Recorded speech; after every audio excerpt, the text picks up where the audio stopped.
మీరు ఎప్పుడైనా జలకన్యం చూసారా? అదే సగం బాడీ మనిషిలా సగం బాడీ చేపలా ఉంటది కదా, ఆ పాప అనమాట. మ్యాటర్ ఏంటంటే విజయవాడలో ఎగ్జిబిషన్ కి వచ్చాను. ఎంట్రీ టికెట్ తీసుకుని లోపలికి వెళ్తుంటే ఆ టికెట్ ఎంట్రీ దగ్గరే చింపేశాడు. ఇంకా లోపలికి వెళ్ళిన వెంటనే ఎంట్రీ దగ్గరే మనకి జలకన్యలు దర్శనం ఇస్తారనమాట. ఇన్నాళ్లుగా ఎదురు చూస్తున్న అతిలోక సుందరి దొరికేసింది. ఇంకా జగదేక వీరుడు అతిలోక సుందరి టైప్ లో పాప దగ్గరికి వెళ్ళి మాట్లాడదాం అనుకుంటే మధ్యలో చాలా మంది రణదేవి పిల్లలు అడ్డుపడ్డారనమాట. నీ పేరు ఇందు, గత జన్మలో నేను నీ కోసం మళ్ళీ వచ్చా ఈ జన్మలో ఈ మూవీ డైరెక్టర్ ఎస్ఎస్ రాజమౌళి అని చెప్పగానే పాప ఫిదా అయిపోయింది. దెబ్బకు మన పోయిటరీ పాపకు గతం గుర్తు వచ్చేసింది. ఒక హార్ట్ సింబల్ పెట్టి ముద్దు కూడా పెట్టింది. ఇంకా మిత్రవిందకు బాయ్ చెప్పి పక్కకు వస్తే ఇక్కడ ఒక ఆస్ట్రిచ్ కనిపించింది.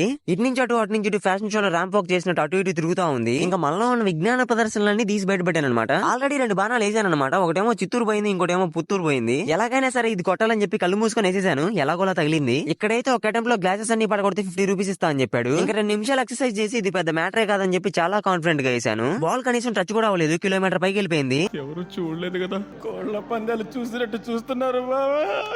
అన్నట్టు మన ఛానల్ 100K కి దగ్గరలో ఉంది. సబ్స్క్రైబ్ చేయొచ్చు కదా. అలాగే ఇన్స్టాగ్రామ్ లో కూడా ఫాలో చేయండి. వెళ్ళొస్తా.